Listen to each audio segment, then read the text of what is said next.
Draft grades are far from a new concept on YouTube when it comes to NFL content. There's plenty of people out there who dedicate a channel to a specific team and will talk about each individual pick in depth, or they'll talk about the draft class at whole in depth. There's plenty of people out there who cover the league at large, such as myself, that will go division by division or conference by conference or talk about the draft in one big video. But you never see anybody talk about each individual team in their own draft grades video. All 32 teams, 32 videos. You never see that happen until now. Because I was disappointed with the pre draft content I was able to put out, because as a college student, free time is a luxury that I don't always have, I have decided to make up for it by making 32 videos throughout the month of May talking about my thoughts on all 32 teams' drafts. And I'm really excited to get into this. Keep in mind, as per usual with draft grades videos, I know that I am going to be wrong on most of these, primarily because we haven't seen these guys play. We don't know how they're going to be developed, all of that good stuff. This is just my analysis based upon how I graded different players leading into the draft. You know, if I think a guy was overdrafted based on my evaluations, underdrafted, et cetera, et cetera. That's what these grades are based off of. I also don't think I'm better than any NFL GM out there. I'm just a 21-year-old college kid who spends the little free time he has watching film. So bear with me. People seem to like my opinions on this kind of stuff. I like sharing it, so I'm going to continue to do so. So without further ado, let's go ahead and talk about the Pittsburgh Steelers and what they did during the 2024 NFL Draft. So right off the bat, I leave my grades out right away. You can see I am a huge fan of what Pittsburgh did in this year's draft, and I'm not alone in that. This is a team that has gotten a ton of praise for their work this year, and they got a ton of praise for their work they did last year. Omar Khan has been knocking these drafts out of the park, and I genuinely do think that started with the first pick here with Troy Fautanu, the offensive tackle out of Washington. This Ironically, you can see my big board ranking for Fautanu was 20. So right on the nose there, in terms of, his ranking versus where he got drafted. But the big thing for me, the reason I like this pick so much, because initially I had this as an A. Like just a normal A, like good value, very good player, but not like a perfect pick. An A plus for me has to be the perfect pick. Whether it's you get a late, you get somebody later than they should have went. We'll talk about two instances of that in the third and the fourth, or three instances of that, in the third and fourth round. Or, it just has to be the perfect player for what you need. And at first I was like, okay, this is a great offensive tackle. Absolutely great. But the more I thought about it, the more I realized, oh my God, Pittsburgh is running an Arthur Smith offense now. Arthur Smith is their offensive coordinator. And Arthur Smith, he loves athletic tackles that, are able to get out in space and block in space as a run blocker. And my biggest critique against Fautanu was not so much that I thought he was a bad run blocker. I was just worried about his ability to block guys head on, right? This isn't Talise Fuanga. This isn't JC Latham. This isn't Joe Alt. I think Fautanu is really going to struggle when you have him, ISO head out blocking an edge rusher or a defensive end or whatever it may be. But that's very rarely going to happen with Arthur Smith. You're going to see him get kicked out in space. You're going to see him blocking linebackers. You're going to see him blocking guys on the move. And that is ideal for him because you've got somebody who's got a good build, 6'4", 317 pounds, super athletic, great leverage because he's not the tallest guy in the world. He's got pretty much perfect technique as a pass blocker. He's great at latching on to defenders and not letting go. He's got like vice grips for hands, as they say. Really good at mirroring what defenders are trying to do. Really smart to pick up on stunts and blitzes. And, he's got that nasty demeanor you want as a run blocker when it comes to down blocking and when it comes to blocking out in space.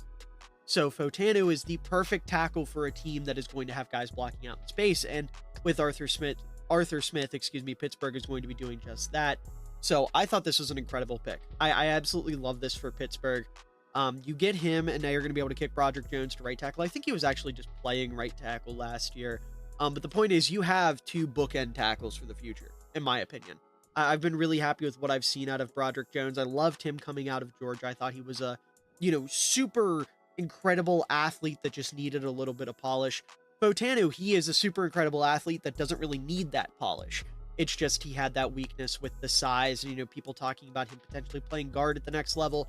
I don't think that's going to be the case with him. I think he's going to stand up as a left tackle, especially in this type of offense. So I think that pick is an incredible 10 out of 10 home run.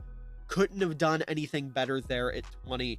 But we get to the second round, and they continue bolstering their offensive line. They take Zach Frazier out of West Virginia. And I wasn't as high on Frazier as I saw a lot of people be. I saw some people talking about him as a top 50 pick. Ironically, goes just out of the top 50. I personally didn't see that. I had a third round grade on Frazier, but I definitely see the appeal of him as a player, right? Super strong, wide, just like tough, physical wrestler build type center. Really likes to bury guys. Grip strength's great. Just plays hard, right? He's an old school, like, smash mouth center. And as someone who loves old school smash mouth football, I can absolutely appreciate and respect that type of player. I like Frazier. Like I said, this is a little bit early for me. And one of my biggest issues with him is working in this type of offense. Because if you look at what Arthur Smith has had, guys like Drew Dahlman, who are these, maybe not the best centers in the world, but they're really athletic. They're really good at getting out in space. They're really good at reach blocking. They're somebody that's going to fire out of their stance immediately, reach across the line, pick up a defensive tackle lined up 2 gaps over. Like, he prefers the super athletic centers, and Zach Frazier just isn't that. Zach Frazier is more of like a traditional gap scheme type of center, more of we're going to run a lot of power, a lot of counter behind this guy, not so much a zone blocking scheme center. Now, that being said, I think Frazier's incredibly talented, and I think he's an incredibly smart player, so I'm sure they will find a way around that.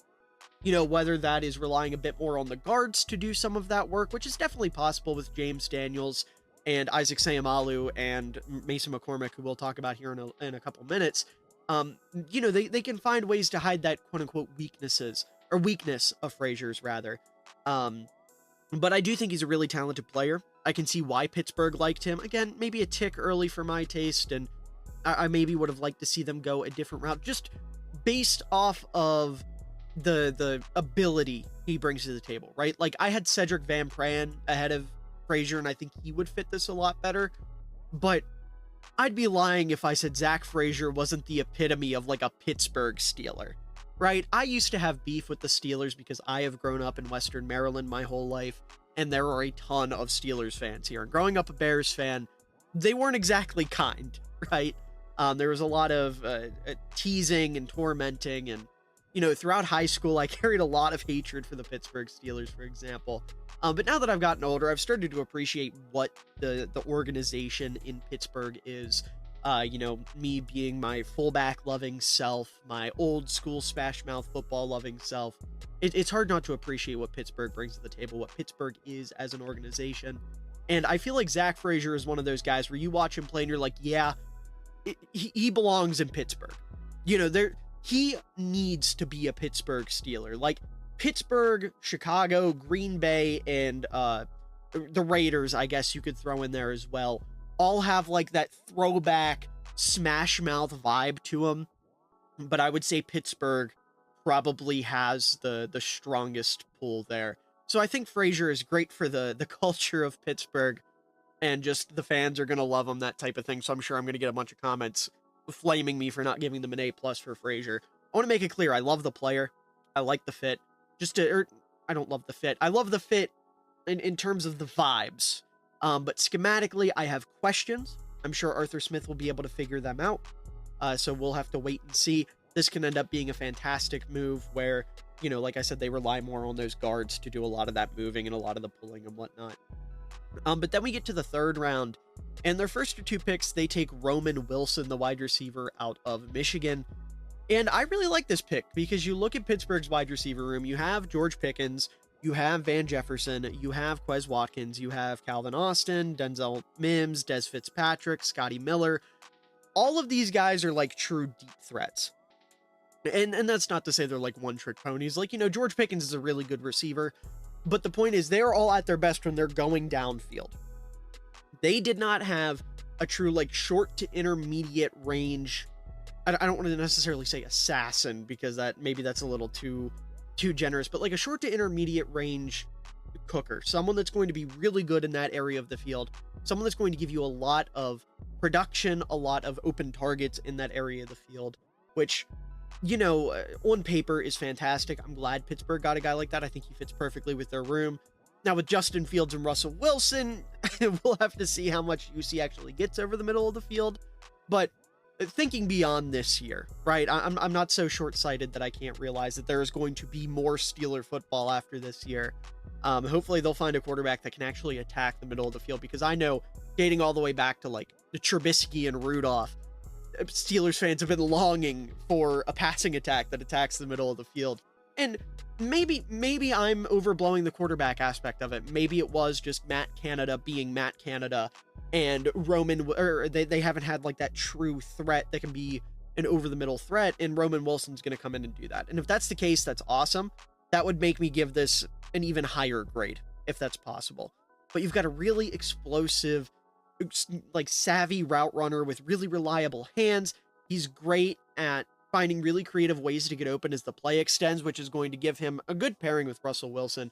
I don't want to act like Russell Wilson at quarterback is going to make him irrelevant, because I do see a lot of Tyler Lockett in his game, and we know Russ loved Tyler Lockett. But he's just a really smart, really instinctive, physical, aggressive, nuanced slot, and Pittsburgh definitely needed a guy like that. Pairing him with George Pickens and Van Jefferson, I assume, would be your three starters at receiver. Any Steelers fans out there, if you have better insight on that, let me know. But just based off of what I know of the players, I would assume that's what you roll with. But I like the Wilson fit a lot. I think, again, a great pick. Probably the best receiver on the board at this point. I can't think of anyone I would have taken over him. I had a late second round grade on him, excuse me. You get him here in, the mid to late third round. Just awesome process there. And then also in the third round, really one of the last three picks of the third round, at the tail end of the third round, you get Payton Wilson, the linebacker out of NC State. And I will say up front, I'm not the biggest fan of Payton Wilson as a player, just because I have never been more disappointed when I tuned into a player's film. Not because Payton Wilson was bad, but because I had these expectations for him that simply weren't true.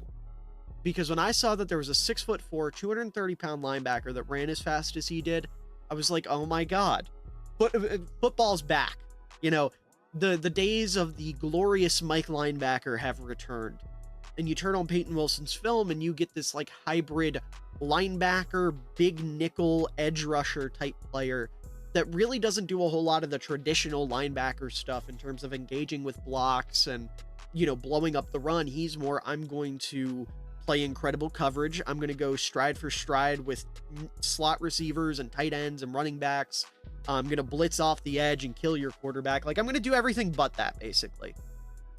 And for another team, I would be against this pick. But when you consider what Pittsburgh has at linebacker, you have Patrick Queen, who you just brought over, which is the exact opposite. He is, I'm going to run forward and blow up everything in my path. You have guys like Landon Roberts, who's very similar in that regard. You have Cole Holcomb, who is a little bit of a jack of all trades, master of none type. You don't have like that true, pure coverage backer. That true, like, I don't want to compare him to this player because I don't think they're similar, or I don't think they are the same player, and I don't want to set too crazy of expectations. But he does have a little bit of Roquan Smith to him. There is a little bit of that, especially him with Queen. The dynamic they'd have on the field would certainly be very similar. Where you're going to have Payton Wilson as more of your coverage backer, more of just reading the quarterback, you know, taking away the middle of the field. Queen can go downhill and blitz, play the run, things like that. Now, I don't think Wilson's going to start right away because you do have the potential concerns with his health. But the history he has, it's definitely something you have to keep in mind. So I would assume at first you're probably going to keep him as like a late down player, right? Like on third and long, obvious passing situations, you bring him out then. That's totally okay because that's when he's going to do his best work. That's when he's going to cook the best. I did have a mid to late second round grade on him. You get him here at the end of the third. I think that's great value. So for his role, the talent he brings, I haven't even really highlighted what he's great at. He's super athletic. His testing was incredible. He's about as fluid as any safety in this class, let alone other linebackers. When he's moving in space, it's like he's gliding. It's a thing of beauty, really. He has a really good understanding of spacing. He's not the most consistent tackler, but he's definitely getting better in that regard. He's a really nasty blitzer. He has like a genuine pass rushing arsenal. Doesn't fall for play action a lot. Reads the quarterback very well. He can just kind of do a lot. Now, like I said, he's not somebody that you're going to expect to engage with a block, stack and shed, and blow up the run or anything like that. You're not going to mistake him for a traditional Fred Warner or, I'm trying to think of a good Pittsburgh example in the last 15 years, and for some reason my brain has broken, like a prime Ryan Shazier, or I don't know why my brain's blanking on Pittsburgh linebacker. Like all time, like you're not going to confuse him for like Jack Lambert or anything like that. He's not that type of linebacker. He's not your grandpa's linebacker, but he is kind of the epitome of like the modern linebacker, the way the position is evolving. So, I like what he brings to the table. I think he definitely fits what Pittsburgh needed at linebacker. He adds a new element to that defense that they didn't have previously, and I think that's an awesome pickup. And then you get to the 4th round, Mason McCormick. How did he fall this far? I don't understand it. I loved Mason McCormick. I get it. South Dakota State. You're worried about the level of competition. I don't care. He has it all. He's a good athlete. He has good length, good grip strength. He's really good at, re-anchoring versus the bull rush and not letting that beat him. He's a great reach blocker. He's awesome at getting to and executing at the second level. His leg drive's consistent. He has good experience. He's been a starter for a while. Good eye discipline, great upper body strength. He has a knack for like recognizing and attacking pass rushing moves accordingly. He was really, really good at that at South Dakota State. Now, sure, he's not the fastest guy in the world, and obviously the lesser competition, but he has it all. He pretty much has it all. And ironically, he reminds me a lot of an offensive lineman that has experience with Arthur Smith. We were talking about Zach Frazier isn't quite the type of the type of center that Arthur Smith would want. Mason McCormick reminds me a lot of Chris Lindstrom, who was an all-pro under Arthur Smith and is one of the best guards in the sport. There's a lot of Lindstrom in McCormick's game. So I think that's a fantastic pickup for them. I think this is an absolute steal. I had a 2nd round grade on him. Getting him in the 4th is awesome value. And then we get into the 6th round, and the Steelers obviously had 2 picks, the first of which was Logan Lee, the defensive tackle out of Iowa. And I understand this from Pittsburgh's point of view. Initially, I didn't love the pick because there were better defensive tackles on the board in my eyes. I had to go back and watch a little bit of Logan Lee, and when I was watching him, I was like, okay, he's fine. I much would have rather have seen them take someone like Leonard Taylor III. If you've been keeping up with these videos, you're probably sick of me bringing him up because I have mentioned him in every single video where someone took a defensive tackle in the 6th, 7th round and it wasn't him, because I'm still astounded that he fell out of the draft. But the more I thought about him specifically fitting in Pittsburgh, the more it makes sense. Because you look at Pittsburgh's defense, they run a 3-4, and you have these guys like Dean Lowry, like DeMarvin Leal, that are like these, undersized 4 eyes that are super energetic, just want to get after it, right? Not like a true 3-tech, obviously not a true nose, but just a good 3-4 defensive end, a good 4-eye, like I said, that, can just play solid football, be a good rotational guy. And that's Logan Lee. I mean, that is him to a T. That is what he is going to be. He has stayed healthy throughout his career, knock on wood, started 3 straight seasons without missing a game, has solid shed strength. He can stack and shed pretty well for the role he's going to be playing.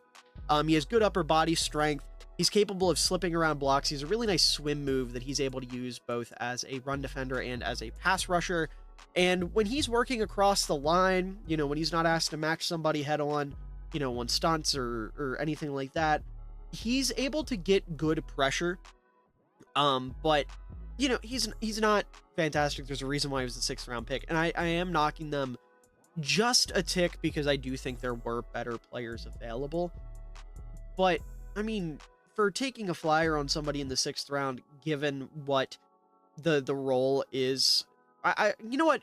I'm sitting here looking at this. I've done this in a couple of these where I have a grade initially while I'm recording, and then as I talk about the player, I talk myself into increasing the grade. Right now I'm looking at a B+ for Logan Lee. I'm going to give them an A. I'm going to switch it to an A, just because I'm nitpicking, really. If I'm really trying to say that this isn't an A, I'm nitpicking and I'm trying to project too hard. Realistically, this is the perfect guy for the type of defense they run, the type of role they want him to play. And I think he's somebody that Steelers fans are going to absolutely love. And then their other 6th round pick, Ryan Watts.